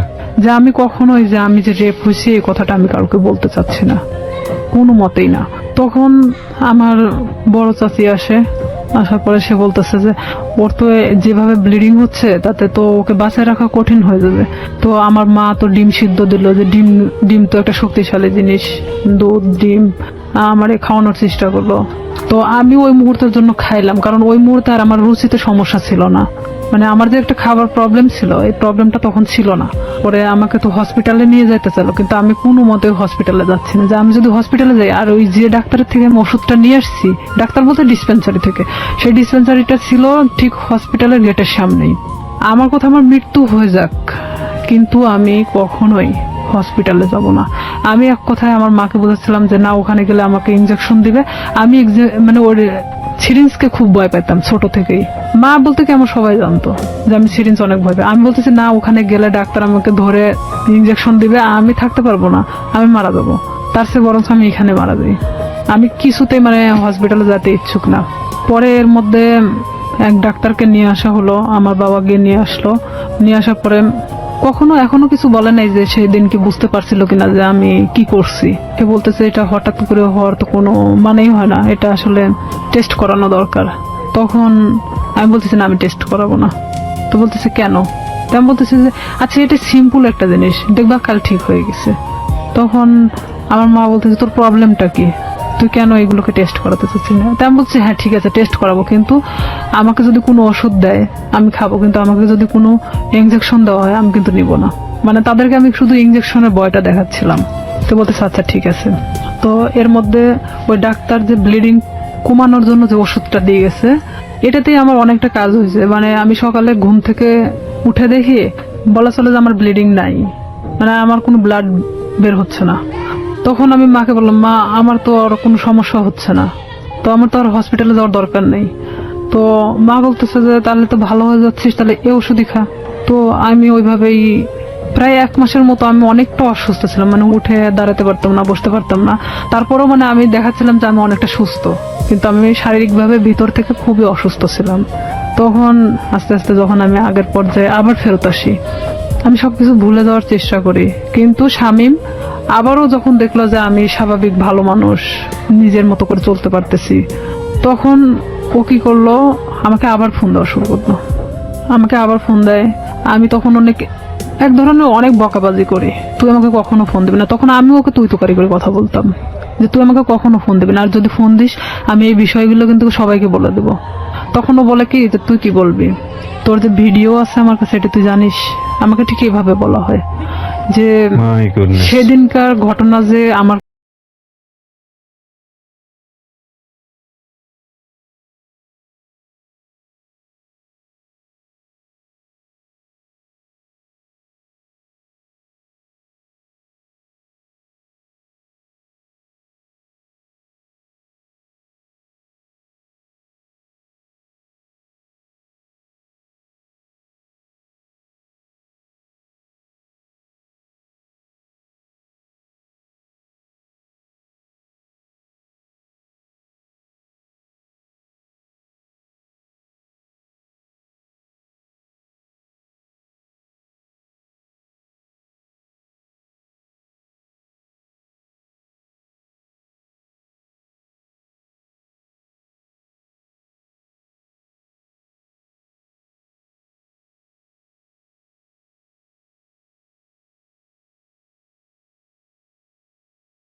চলে আসার পরে দেখছে যে ওর ফোনে মেমোরি কার্ড নাই। তখন আমারে বলতেছে যে তুমি কি মনে করো নিজেকে খুব চালাক? আমাকে এভাবে বলতেছে। আমি বললাম কেন? তো বলতেছে যে তুমি মেমোরি কার্ডটা খুলে নিয়ে গেছো। আমি বললাম যে আমি তখন ঠিক এভাবেই বলি আমি এটার অপেক্ষাতেই ছিলাম। তো বলতেছে তুমি তোমার ধারণা কি করে হলো যে আমার কাছে একটা থাকবে? আমি যেটা তোমাকে দেখাচ্ছিলাম সেটা কপি ছিল। আমাকে এভাবে বললো। ওকে, সত্যি সত্যি ভিডিওটা করেছিল? হ্যাঁ ছিল। ওকে। তারপরে আমি ওটা নিশ্চিন্ত হওয়ার জন্য দেখলাম এই মেমোরি কার্ডটা আমার ফোনে তুললাম, তুলে দেখি যে হ্যাঁ সেই দিনের যে ধস্তাধস্তির ঘটনাটা ছিল সেটাও পুরোটাই ওর প্ল্যান মাফিক ছিল। ওকে। তখন ওর ফোনটা যে ওর ওয়ার্ড্রপের উপর মানে ভিডিও হচ্ছে এটা আপনি জানতেন? এটা আমি জানতাম না তখনকার জন্য। তখন আমি যখন মেমোরি কার্ডটা বাথরুমের মধ্যে ফেলে দেওয়ার পর আমি ভাবি যে এটা নিশ্চিন্তে শেষ। কিন্তু যখন আমাকে ফোন দিয়ে কথাগুলো বলা হয় যে তুই কি জানিস যে এটার আর একটা কপি আছে, তখন আমি না অনেকটা আবার হয়ে যায় যে আমি এখন এর প্রতি আবার কিভাবে বিশ্বাস ধরাবো। আর না হলে তো সে আমাকে এইভাবেই ব্যবহার করতে থাকবে সারাটা জীবন। কারণ তখন আমি বলতাম যে তাহলে তুমি আমাকে বিয়ে করো, যেহেতু তোমার আমাকে দরকার, তাহলে তো আমি তোমাকে ছেড়ে চলে যাচ্ছি না। দেখুন, একটা মানুষ তার সামাজিক সম্মান বাঁচানোর জন্য কত বড় কত ভয়াবহ রকমের রিস্ক নেয়, অথচ আমরা একটা মানুষের সুযোগ পেলেই তার সামাজিক সম্মানকে জেনে না জেনে কিভাবে ক্ষতিগ্রস্ত করি। আমরা ফিরে আসবো প্রিয় শ্রোতা, মাত্র 4 মিনিটের বিরতি নিচ্ছি। 4 মিনিট পরে এই জীবন গল্পে আবারও ফিরছি, আশা করছি আমাদের সাথেই থাকবেন। ছিলাম রিয়া, আপনি যেটা বলছিলেন যে আপনি জানতে পারলেন যে আরো একটি কপি ওর কাছে আছে। হ্যাঁ, আমি তখন এটাই ভাবতেছিলাম যে তাহলে ওর প্রতি আমি আবার কিভাবে এই জিনিসটা বিয়ে করার প্রস্তাব দিলেন? বিয়ে করার প্রস্তাব দেই। তখন ওই রকম বলে যে না আমি পড়াশোনা করতেছি, তো এখন তো বিয়ে করা সম্ভব না, ফ্যামিলি থেকেও তো এখন বিয়ে দিবে না, বিয়ে করার দরকার নেই, তাহলে আমাকে কিসের দরকার, আমরা এভাবে সম্পর্ক চালায় যাই, সময় হলে বিয়ে করে নেব, এই কথা বলে। আমি বলি না, এটাতে আমি থাকতে পারবো না এভাবে, কারণ তুমি যখন চাইবা তখন আমি যাব, আর এভাবে আমারও তো একটা জীবন, আমি না কোনো সময় তো ধরা পড়ে যেতে পারি, আমার পড়াশোনা আছে। তখনও বলতেছে যে তুমি তোমার মতো চলবা, জাস্ট মাঝে মধ্যে আমার সাথে দেখা করবা। আমি তখন রাজি হই না, যে তাহলে আমাকে ছেড়ে দাও এখান থেকে। তো ও বলে কি যে তুই যদি এখান থেকে বের হওয়ার চেষ্টা করিস তাহলে একটাই কথা বলবো, তোর ছোট বোন আছে, তার সাথেও ঠিক একই ঘটনা ঘটবে, আমার যে ছোট। তখনও কি ওই শামীম কি আপনার বড় ভাইয়ের ফ্রেন্ড হিসেবেই আছে? হ্যাঁ, তখনও আছে। তো আমার ফ্যামিলি তো তখনও জানতো না যে তার সাথে আমার সম্পর্ক এরকম চলতেছে। তখন ঠিক 1 বছরের মাথায় এসে আমার ফ্যামিলি জানে যায়। কিভাবে জানলো, মানে আমি যে ফোনে কথা বলতাম, শামীমের নাম্বারটা আমার ফোনে অন্য নামে সেভ করা ছিল, একটা মেয়ে নামে সেভ করা ছিল, মেয়েদের নামে। আমি ফোনটা রেখে গোসল করতে যাই, আমাদের তো বাড়িটা নদীর পাশে, তো নদীতে গোসল করতে যাই, তখন আমার বড় বোন ফোনটা দেখতে দেখতে শামীমের নাম্বারটা, মানে সে দেখে ভাবে যে এই নাম্বারটা সম্ভবত আমার ভাইয়ের ফোনেও দেখছে। আচ্ছা। তখন আমার বোন এই নাম্বারটা নিয়ে এসে তার সাথে মানে অ্যাড করে। আর এই নাম্বারটা এখানে একটা মেয়েদের নামে সেভ করা, তার মানেটা কি? তখন আমার বোনের মানে অলরেডি বাচ্চা হয়ে গেছে, 7 দিন না 8 দিন বয়স। তো সেখানে ও যখন ভাইয়ের সাথে ডিসকাস করে এই বিষয়টা নিয়ে যে নাম্বারটা কার, তখন দেখছে যে এটা শামীমের নাম্বার। তখন আমি যখন বাড়িতে আসি গোসল শেষ করে চেঞ্জ করার পরে আমার ভাই আমাকে ডাকে, সে কিন্তু আমার সাথে কথা বলে না, ডাকতে বলতেছে যে এই নাম্বারটা কার। তখন এক পর্যায়ে আমি মনে চমকে উঠি, প্রশ্ন করতেছে কেন। তখন আমি না চুপ মারে তাকায় আছি, তখন বলতেছে যে নাম্বারটা কার। তো আমি বলতেছি শামীমের। তো বলতেছে যে শামীমের নাম্বার তোর ফোনে কেন? বুঝলাম তোর ফোনে আছে, কিন্তু অন্য একটা নামে কেন? তখন মানে আমি কোনো কথা বলতে পারি না, চুপচাপ দাঁড়ায় আছি। আমার ভাই আমার একটা থাপ্পড় মারে, এমন ভাবে মারে আমার মানে এই গালটা ফাটে রক্ত বের হয়ে যায়। বড় ভাই? হ্যাঁ। তখন আমার মা ধরার পরে বলতেছে যে মারামারি বাদ দিয়ে আসলে ঘটনাটা কি হয়েছে সেটা জানে। তখন আমার মা আমাকে জিজ্ঞেস করলো যে তার সাথে তোর কিসের সম্পর্ক। তো আমি তাদেরকে বললাম যে সে আমাকে পছন্দ করে, আমিও তাকে পছন্দ করি, ঠিক ব্যাপারটা নর্মালি বলে দিলাম। আসলে কি পছন্দ করতেন? এক পর্যায়ে এই 1 বছরের মধ্যে তার সাথে আমি এভাবে মানে পছন্দ হয়ে গেছে, যে আমি তো তাকে, সে আমাকে ছাড়তেছে না আর আমিও তার থেকে বের হতে পারতেছি না। তো আমি জানতাম যে আমার লাইফটা এভাবেই চলবে, যতদিন হয়তো এখান থেকে সে আমাকে মুক্তি না দিচ্ছে কিংবা আমাকে বিয়ে না করতেছে। আর আমি তখন থেকে এটাই চিন্তা ভাবনা নিয়ে নিলাম যে যেভাবেই চলুক না কেন, যতদিন নিজের পায়ে মানে নিজে না দাঁড়াতে পারতেছি আমি প্রতিবাদ করব না এটা নিয়ে। তখন আমার ভাই আমাকে অনেক মারার পরে বলতেছে তুই জানিস ওর সম্পর্কে? আমি বললাম যে হ্যাঁ আমি জানি। তো বলতেছে যে কি জানিস তুই? তো বলতেছি যে ও যে অনেক মেয়ের সাথে সম্পর্ক ছিল কিন্তু এখন তো নাই। ও আমাকে সবকিছু বলছে। তো বলতেছে যে ওর যে এখনো রীতা নামে একটা মেয়ের সাথে সম্পর্ক আছে তুই জানিস? তাই আমি বললাম যে হ্যাঁ আমি জানি। আমি কিন্তু কিছুই জানি না, তারপর আমি স্বীকার করতেছি যে হ্যাঁ জানি। তো বলতেছে যে তোকে কি বলছে? তাই আমি বললাম যে হ্যাঁ তার সাথে নাকি সম্পর্ক ছিল এখন নাই। তো বলতেছে ও যে গত পরশুদিনও আমার সাথে গিয়ে দেখা করে আসলো রীতার সাথে, তোকে এই কথাটা বলছে? আমার ভাই কিন্তু নর্মালি আমাকে এভাবে জিজ্ঞেস করতেছে। তাই আমি বলতেছি হ্যাঁ আমাকে বলছে। তো আমি আসলে তাদের মধ্যে তাল পাকায় দিচ্ছিলাম এরকম যে শামীম যদি আমাকে বলে থাকে তাহলে রীতার সাথে কেন সম্পর্ক? তাহলে শামীম আমার সাথে তাহলে এ ধরনের কি ধরনের খেলা খেলতেছে? তখন আমার ভাই বলে যে তুই আরো একটা বিষয় শুনে রাখ, শামীমের সাথে তুই সম্পর্ক রাখিস না। যতই আমি তোকে মারধর করে যাই করি না কেন, তারপরও তুই আমার বোন। ও আমাকে মারার জন্য তোকে বেছে নিছে। আমি বললাম কেন? তো বলতেছে যে একটা বিষয় নিয়ে ওর সাথে আমার গন্ডগোল হয়েছে, যার কারণে ও আমাকে এমন ভাবে মারতে চাচ্ছে যেটা মৃত মানুষের চেয়েও অন্যরকম একটা ইয়া। তো এখন আমি বলতেছি যে হ্যাঁ সেটা বিষয় আমি জানি। মানে এক কথায় আমি সবকিছু স্বীকার করতেছি যে আমি জানি। তখন এক পর্যায়ে আমি শুয়ে শুয়ে এটা ভাবতে থাকি যে আসলে আমার ভাইয়ের সাথে কি ঘটছে তার। তখন আমি শামীমরে ফোন লাগাই বলি শামীম ভাইয়ের সাথে তোমার প্রবলেমটা কি? তো বলতেছে কি না তো কোনো প্রবলেম নেই। তাই আমি বললাম যে ভাই তো তোমার আমার বিষয় জানে গেছে, তো এইখানে এখন আমার মনে হয় যে বলে দেওয়াটা উচিত সবকিছু। তো বলতেছে যে না বলো না, এখানে সমস্যাটা হলো কি আমি তো পড়াশোনা করি, এখন যদি আমি তোমাকে বিয়ে করি, ও তখন এখন এক ধরনের নর্মালি মানে কথা বলতেছে, তোমাকে যদি আমি এখন বিয়ে করি তাহলে আমাকে কিন্তু গার্মেন্টসে থাকা ছাড়া উপায় হবে না, কারণ আমার ফ্যামিলি তোমাকে কখনোই মানে নেবে না। তারা চায় যে তার ছেলেকে বিয়ে দিবে একটা চাকরিজীবী মেয়ের সাথে। আমার রাগ ওঠে একটু যে তুই জানিস যে তোর ফ্যামিলি তোকে আমার সাথে বিয়ে দিবে না, এটা আমিও জানতাম, তাহলে আমার সাথে এটা করার দরকার ছিল কি? এক পর্যায়ে তার সাথে আমার অনেক রাগারাগি হয়। এটা 2008 সালের ঘটনা। তারপরে শামীম এক পর্যায়ে আমার সাথে একটা ব্রেকআপ সৃষ্টি করে। সে চাচ্ছিল যে আমি তার থেকে দূরে সরে যাই, আর আমিও তখন এক পর্যায়ে চাচ্ছিলাম যে আমি যে কোনো মূল্যে ওকে চাই। সে আমার জীবনটাকে নিয়ে এভাবে খেলতে পারে না, কারণ আমার ফ্যামিলি তখন জেনে গেছে যে তার সাথে আমার সম্পর্ক চলতেছে। তখন এক পর্যায়ে আমি আমার ফ্যামিলির সাথেও যুদ্ধ করি, আর এদিকে ও আমাকে কিন্তু যতটাই ভালোবাসুক না কেন আমার ফ্যামিলি থেকেও দূরে সরায় দিছে। দেখা যাচ্ছে আমার ফ্যামিলির বিষয়ে অনেক কথা বলে যে তোমার ভাই আমার থেকে দূরে সরানোর জন্য তোমাকে এই ধরনের হয়তো খারাপ কথা বলে আমার সম্পর্কে। তো আমি দেখতাম যে অবশ্যই আমার ভালোবাসার সম্পর্ক ফাটল ধরানোর জন্য তারা হয়তো এই ধরনের তার খারাপ বিষয়গুলো তুলে ধরে। তো এক পর্যায়ে আমার ফ্যামিলির সাথে কথা বলা বন্ধ করে দেই আমি। 2011 সালে ওর সাথে আমার ফুললি ব্রেকআপ হয়ে যায়। মানে ওর সাথে আমার কোনো প্রকার যোগাযোগ নেই। আর হঠাৎ করে মানে ও ফোনটা নক করে দিছে, কোনোভাবে খুঁজে পাওয়া যাচ্ছে না, মানে আমি অন্তত ওকে খুঁজে পাচ্ছি না। এক পর্যায়ে এলাকার এর মধ্যে সবাই জানে গেছে যে শামীমের সাথে আমার সম্পর্ক, কিন্তু এই যে পূর্বে যে ঘটনাটা যে সম্পর্কটা সৃষ্টি হলো কোথা থেকে এটা কিন্তু কেউই জানতো না। ব্রেকআপের পরে আমি দিশেহারা হয়ে যাই যে আমি এখন কি করব। তখন এর মধ্যে 2010 সালে তো আমি এসএসসি পাস করছি। অলওয়েজ সময় নিয়োগপত্র দেখে থাকি যে কখন কোথায় নিয়োগ দিচ্ছে। এক পর্যায়ে দেখি যে হ্যাঁ পুলিশে নিয়োগ দিচ্ছে, কিন্তু আমার বয়স হয়নি, 18 বছর পূর্ণ হয়নি। দিশেহারার মতো আমি একজন ঘুরি, এবং ঘুরতে ঘুরতে এক পর্যায়ে আমি ভাবি যে না আমার একমাত্র এখন বাঁচার উপায় আমার নিজেকে চালানোর মতো একটা লাইফ তৈরি করতে হবে। 2012 সালের সেপ্টেম্বরের দিকে একটা নিয়োগ হয় পুলিশ ডিপার্টমেন্টে।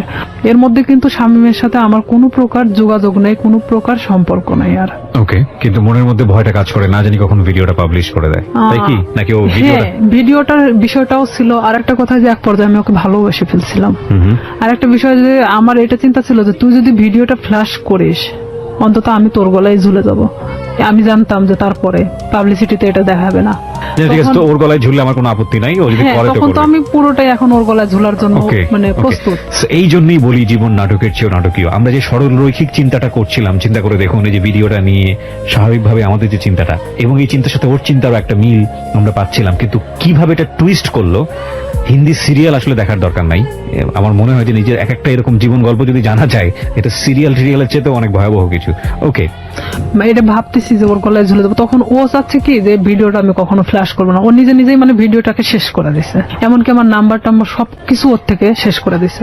এক পর্যায়ে ওর নাম্বার টাম্বার যখন সব চেঞ্জ করে নিছে তখন তো ওর সাথে কোনো যোগাযোগের কোনো ইয়ে নাই আমার। আমি তখন দিশেহারা একটা ইয়ে যে আমাকে এখন আমার লাইফের দিকে আগাতে হবে, যেভাবে হোক আমি একটা সরকারি চাকরি করব। 2012 সালে যখন এই সেপ্টেম্বরের দিকে এই নিয়োগটা হয়, আমার ভাই চাচ্ছিল না যে আমি পুলিশ ডিপার্টমেন্টে আসি, কারণ ও অনেক আগেই কিন্তু ডিপার্টমেন্টে যোগদান করছে। আমার ভাই না চাওয়ার কারণ একটাই, সে চাচ্ছিল যে আমি যদি পুলিশে ঢুকি নিশ্চিত আমি শামীমকে বিয়ে করব। আচ্ছা আর আমার ভাই কোনো মতেই শামীমকে মানে নিতে পারতেছিল না। তাতে আমাকে ত্যায্য করতে তারা রাজি আছে, কিন্তু শামীমকে কোনো মতে তারা মানতেছে না, কারণ ও এর আগেও আমার ভাইয়ের জানা মতো অনেক মেয়ের সাথে এই ধরনের ঘটনা ঘটাইছে। কিন্তু আমার সাথে কি ঘটনাটা ঘটছে এটা তো আমার ফ্যামিলির এমনকি কেউই জানতো না। তখন আমার বাবাকে বললাম যে অমুক দিন তো নিয়োগ, তা আমি তো দাঁড়াতে চাচ্ছি। তো আমার বাবা বলতেছে যে আমার ভাইয়ের নাম তো বলতেছে পছন্দ করে না, আর এটা যদি আমি দাঁড়াতে সম্মতি দেই তাহলে দেখা যাবে যে এটা নিয়ে অনেক বাড়িতে এক ধরনের মারামারি শুরু হয়ে যাবে। তাই আমি বললাম যে যা হয় হবে, আপনি যদি আমাকে টাকা দেন দিবেন, না দিলে আমি এমনিতেই যাব, কারণ আমার তো কোনো লোক ধরা নাই, আমি শুধু যাব এই টাকাটাই চাচ্ছিলাম। তখন আমার বাবা আমাকে 2000 টাকা দেয়, আমি ওই টাকা নিয়ে পাবনা চলে যাই দাঁড়াতে। এক ইয়েতে আমাকে সিলেক্ট করে, কারণ আমি 5 ফিট 9 ইঞ্চি আর আমি একটা স্ট্রং বডির মানুষ। তো দেখার পরে আমাকে সবার পিছন থেকে নিয়ে যাওয়া হয়, ওখানে মাপে ওয়েটে সবকিছু দেখে আমি ঠিক হই। মেডিকেলেও দেখা যাচ্ছে আমার কোনো প্রকার সমস্যা নাই। যাই হোক, চাকরিটা হয় আপনার শেষ হ্যাঁ, পর্যন্ত? হয়। তারপরে আমার চাকরিটা হয়, ওখান থেকে আমি বাড়িতে আসি। বাড়িতে আসার ঠিক আধা ঘন্টা 1 ঘন্টা পরে আমার ফোনে ফোন আসে একটা আনোয়ার নাম্বার থেকে। ফোন আসার পরে ওটাই ছিল শামীমের নাম্বার। তখন শামীম আমাকে বলতেছে যে শুনলাম তোমার নাকি চাকরি হয়েছে। তাই আমি বললাম হ্যাঁ। তো আমি বললাম যে এতদিন পর আমাকে আবার খোঁজ নেওয়া। তো বলতেছে আসলে আমি অনেক সমস্যার মধ্যে ছিলাম, আমার প্রত্যেকটা ফোন আমার ফ্যামিলি কারে নিছিল। মানে এটা কিন্তু পুরোটাই মিথ্যা নাটক, কথা। হ্যাঁ। আমি জানতাম, জানা সত্ত্বেও মানে আমি ওর সাথে আবারও কথা বলতে থাকি। ভালো লাগে আপনার? হ্যাঁ, যেহেতু আমি ওকে মনে প্রাণে চাচ্ছিলাম, আমি আবার ওর সাথে কথা বলতে থাকি। আমি এর মধ্যে ট্রেনিং এ চলে যাই, ট্রেনিং শেষ করি, ডিস্ট্রিক্টে যখন জয়েন্ট করি।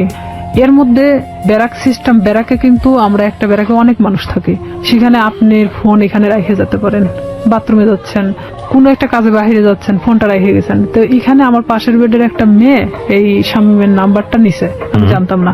এখন কন্টিনিউ তার সাথে সে কথা বলে, আমি কোথায় যাচ্ছি, কি করতেছি সব আপডেট দেয়। হ্যাঁ, সে জানতো। আমি খালি ভাবতাম যে এটা অলৌকিক ঘটনা, যে আমি কই গেছি, কোন ড্রেস পরে গেছি, সে কিভাবে জানে। ওকে। তার সাথে কিন্তু আবার তাদের মধ্যে একটা ভালোবাসার সম্পর্ক সৃষ্টি হয়ে গেছে সেই Okay. মেয়েটার সাথে। ওকে। পরে আমি তো ওকে বারবার বলি যে দেখো আমি তো চাকরি করি এখন, আমাকে বিয়ে করো এখন। সে কিছুতেই তখন বিয়ে করতে রাজি না। এটা 2013 ঘটনা। 13 শেষের দিকে আমি ছুটি আসি বাড়িতে। আমি ওকে ফোন দিয়ে বলি, আমি এর মধ্যে কিন্তু অনেক গন্ডগোল হচ্ছে ওর সাথে, মানে আমি বিয়ের কথা বলি, সে কিছুতেই বিয়ে করতে চায় না। এদিকে আমার ফ্যামিলি তো মানে শামীমকে নিয়ে তো খুব একটা ডিস্টার্ব ফিল করতেছে। তো আমি এদিকে ওকে বারবার চাপ দেওয়া সত্ত্বেও আমাকে কিছুতেই মানে বিয়ে করতে চাচ্ছে না, তো চাচ্ছে না। তখন আমি বলি ঠিক আছে আমি বাড়িতে আসতেছি, যা করার করব। এই কথা বলে আমি বাড়ি চলে আসি। ফোন দিলাম, ফোন দিয়ে বলতেছি যে আমি তোর সাথে দেখা করতে চাই। ও আমাকে বলে যে আমি দেখা করতে পারবো না। তাই আমি ডিরেক্টলি ওর বাড়িতে চলে গেছি এই ফোনে কথা বলতে বলতেই। ওকে। কারণ তখন আমি যখন পুলিশ ডিপার্টমেন্টে আসি তখন আমার সাহসটা ছিল অন্যরকম। কনফিডেন্স বেড়ে গিয়েছে অনেক। হ্যাঁ, আর আমি তখন চাকরিজীবী একটা মেয়ে। যাওয়ার পরে ও দেখি যে চেয়ারের পর বসে আছে, ওর মা পাশে বসে। ও আমাকে দেখে করলো কি, এক দৌড় রুমের মধ্যে চলে গেল, যাওয়ার রুমটা আটকায় দিল। দেওয়ার পরে ওর মা বলতেছে কি হয়েছে। ওর মারা সবাই তো জানতো আমার সাথে সম্পর্ক আছে। বলতেছে কি হয়েছে, তোমার প্রবলেম কি। আমাকে কিছুতেই ওই ঘরের দিকে আগেতে দিচ্ছে না। আমি বললাম যে আপনার ছেলেকে জিজ্ঞেস করেন, সে আমার সাথে কেন এরকম করতেছে। আপনারা জানেন, আমার ফ্যামিলি জানে, সবাই জানে যে তার সাথে আমার সম্পর্ক, তাহলে কেন আজকে ও অস্বীকার করতেছে। তো বলতেছে এটা তোমার ব্যাপার, কিন্তু আমার বাড়িতে কোনো সিক্রেট চলবে না। এটাও ঠিক, তাদের তো কোনো বিষয় না, তারাও তো আমার সাথে বিয়ে দিতে চায় না।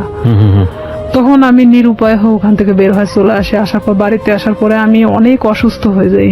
এক পর্যায়ে আমাকে হসপিটালে নিয়ে যায়, স্যালাইন চলতেছে।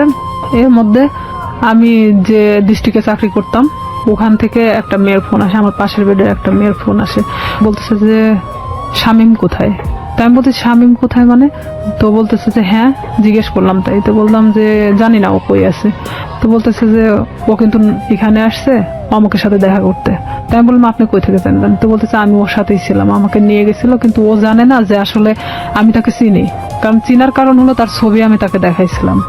তা আমি তখন ওরে ফোন দিলাম, কিছুতেই ফোন ধরে না। পরের দিন ও আমার ফোনটা ও নিজে থেকে ব্যাক করছে। ব্যাক করার পর আমি বলতেছি তুই ওখানে গেছিস কেন। তো বলতেছে যে আমি আসছিলাম এমনিতেই একটা কাজে, তাই ভাবলাম যে ওই আপুরে কিছু বলে যায় তোর সম্পর্কে, তুই আমার সাথে এরকম করতেছিস। পরে এখানে ঘটনাটা হলো, সেই মেয়েকে একটা শপিং ব্যাগ দেওয়া হয়েছিল, ব্যাগের মধ্যে অনেক কিছুই ছিল। সেটা কিন্তু তারা আবার যে রুমে দেখাইছে, কিন্তু তারা মানে যে দেখাচ্ছে সে কিন্তু জানতো না যে তার পাশের বেডের আরেকজন তাকে চেনে। তো আমি যাওয়ার পরে এটা নিয়ে তাকে আমি ফোর্স করলাম যে কেন আপনি তার থেকে জিনিস নিলেন, এটা সেটা বলার পরে তার সাথে এক পর্যায়ে ঝগড়া হয়ে যায়, ভাঙনটা এভাবেই শুরু হয়ে যায়। তার থেকে মানে আমার একটা ঘৃণা জন্মে যায় যে আমি স্ট্যান্ড থাকা সত্ত্বেও সে অন্যজনের সাথে সম্পর্ক করে। তাহলে আমার ভাইয়ের কথাটাই সত্যি ছিল। তখন আমি একটা বাস্তবের সম্মুখীন চলে আসি। আমি তখন আস্তে আস্তে তাকে ভুলতে থাকি। এর মধ্যে যে যতটা ঘটনাই গেছে না কেন, পুরোটাই খালি ব্রেকআপের দিকে গেছে, মানে গন্ডগোল, সম্পর্কটা ভেঙে দেওয়ার ওকে এক ধরনের। এর মধ্যে ওই জেলারই এক থানাতে আমার পোস্টিং হয়। ও ক্রমশ আমাকে এভাবে জিজ্ঞাসা করে, তোর কার সাথে আজকে ডিউটি? আমি বলি যে অমুক স্যারের সাথে ডিউটি। ওখানে আমাদের তো শিডিউল বাই ডিউটি হয়। দেখা যাচ্ছে যে আপনার সাথে আমার বারবার ডিউটি হচ্ছে, এটা তো আর আমার দোষ না। ওটা কি তোর অমুক লাগে, সেটা লাগে, মানে খারাপ ধরনের আমাকে কথা বলা হয়। আমি বলি দেখো, উনি আমার অফিসার আর তার সাথে আমার ডিউটি হয়, এমন কিছু না। কিন্তু সম্পর্কটা তো আপনার ব্রেকআপের দিকে যাচ্ছে, মানে সম্পর্কটা তখনো ব্রেকআপ হয়নি। আবার জোরে লাগে, আবার ধরেও না, ছাড়েও না, এরকম একটা বিষয়, মানে একটা ঝুলন্ত অবস্থা। আবার তর্কাতর্কিও শুরু করে। তর্কাতর্কিও হয়, মানে যতটা সময় ভালো দিকে হয় ততটা সময় আবার খারাপ দিকেও কথা আমরা হয়। শেষের দিকে চলে আসবো প্রিয় শ্রোতা। গল্পটা কোথাকার গল্প, কোথায় গিয়ে দাঁড়িয়েছে একটু চিন্তা করে দেখুন। আমরা শেষের দিকে ফিরে এসে আপনাদেরকে একেবারে শেষ রিয়েলিটি যেটা সেটা জানাবো, এবং আবারও বলবো অনুমান করবেন না, কারণ জীবন গল্পে অনুমান আসলেই অপ্রয়োজনীয় এবং সেটা আসলেই শেষ পর্যন্ত মিলে না। ছোট্ট একটা বিরতি, তারপর ও আমাকে বারবার এরকম খারাপ খারাপ কথা বলে। তখন আমি বলি যে হ্যাঁ, আমি ওকে পছন্দ করি, মানে এক কথায় বলে দেয় যে আমি ওই অফিসারকে পছন্দ করি, যে সে আমার থেকে তারপরও সরে যাক এখন। তখন সে কি করে, আমার এলাকাতে গুজব ছড়াইকে আমি নাকি ওনাকে বিয়ে করছি, অথচ তার সাথে আমার কিন্তু কোনো প্রকার সম্পর্ক নেই। তখন সেই এলাকায় ছড়ায় দেয় যে আমি নাকি এরকম আমাদের ডিপার্টমেন্টেরই একজনকে বিয়ে করছি। এই লোকও আস্তে আস্তে এই জিনিসটা জানা যায় যে সে এরকম বিয়ে করতেছে, কারণ তার সাথে আমি অনেক বিষয় নিয়ে ডিসকাস করতাম আগে থেকেই। তখন এই ব্যাপারটা এমন ভাবে দাঁড়ায় যায়, সে আমার এলাকার মধ্যে এমন ভাবে গুজব ছড়ায় দেয়। তখন ওর বিষয়ে আমি বাড়িতে এসে আমার ফ্যামিলিকে পুরো ঘটনা তখন বলি। বলার পরে আমরা থানাতে যাই। থানাতে গিয়ে আমাদের যে অফিসার আছে, অফিসারের সাথে কথা বলে এটা বিষয়ে আমরা একটা পদক্ষেপ নেই। নেওয়ার পরে ও তো বাড়ি থেকে পালায় যায়। ওর ফ্যামিলির লোকজনও কেউ ছিল না, কারোকে ধরতে পারে না। পরে স্বামীকে ফোন দেওয়া হয়, মানে স্যার ফোন দেয়, ফোন দিয়ে বলে থানায় আসার জন্য। তো সে এক কথায় যে সে নিরুদ্দেশ্যে, জীবনেও মানে তাকে ধরা ছোঁয়ার বাহিরে, এক কথায় এরকম। আপনি কি মামলাটা করেন নাকি শুধুমাত্র মামলা হয়? জিডি করি। জিডি করেন আপনি? আচ্ছা। আমার কথা যে সে আমার জীবন থেকে সরে গেছে, চলে যাক, সমস্যা নেই, অন্যের উপর দোষ চাপাচ্ছে কেন? পরে সে আমার কাছে অনেক ফোন দিয়ে ক্ষমা টমা চায় যে আমি জীবনে তোমার লাইফ সম্পর্কে কিছু বলবো না, যা হয়েছে হয়েছে, তুমি এটা উঠায় নাও। তো একদিকে দেখা যায় যে ভালোবাসার ক্ষেত্রে আমি তুলেও দেই সেটা। পরে এটা নিয়ে যার কথা বললাম, যে অফিসারের কথা, এই এক পর্যায়ে সে আমাকে বিয়ে করতে চায়, যেটা সবাই জানে গেছে, ঠিক আছে আমি তোমাকে বিয়ে করব।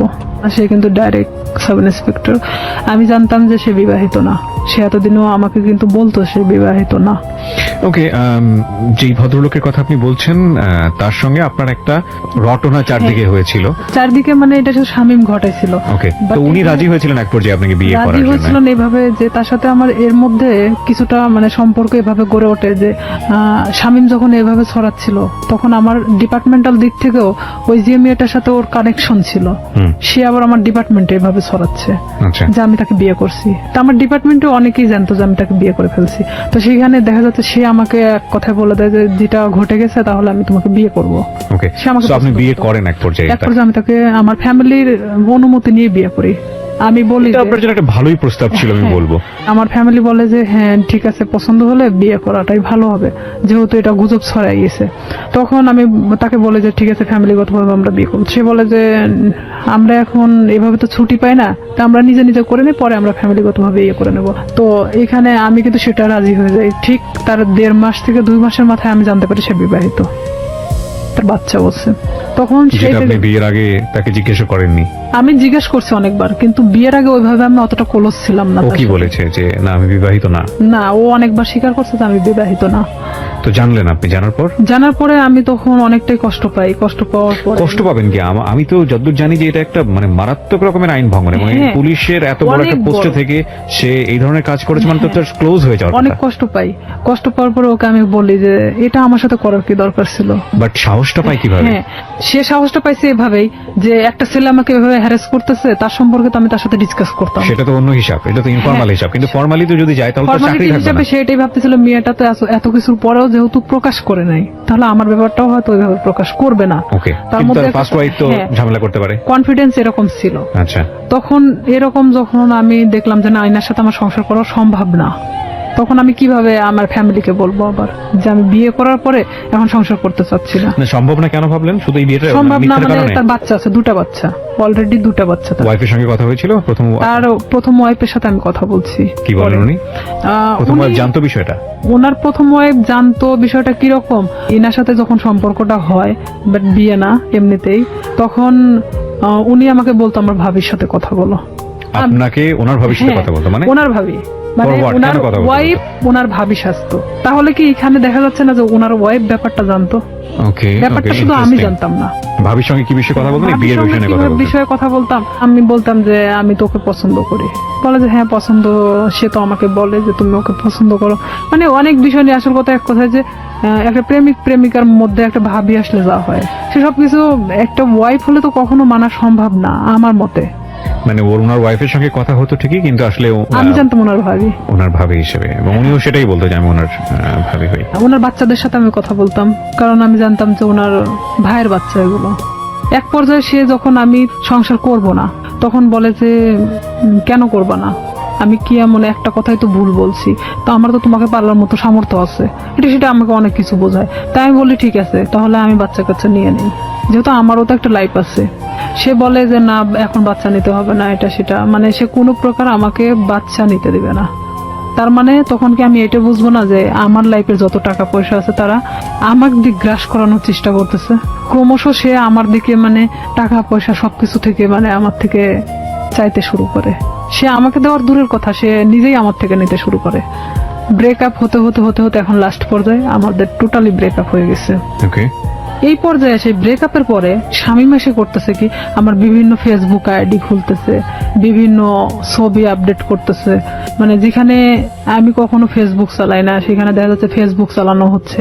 মানে আমার নামে অনেক কিছু করা হচ্ছে যে আমি নাকি আবারও বিয়ে করছি, কিন্তু আবারও এলাকার মধ্যে এক ধরনের গুজব ছড়ানো হচ্ছে।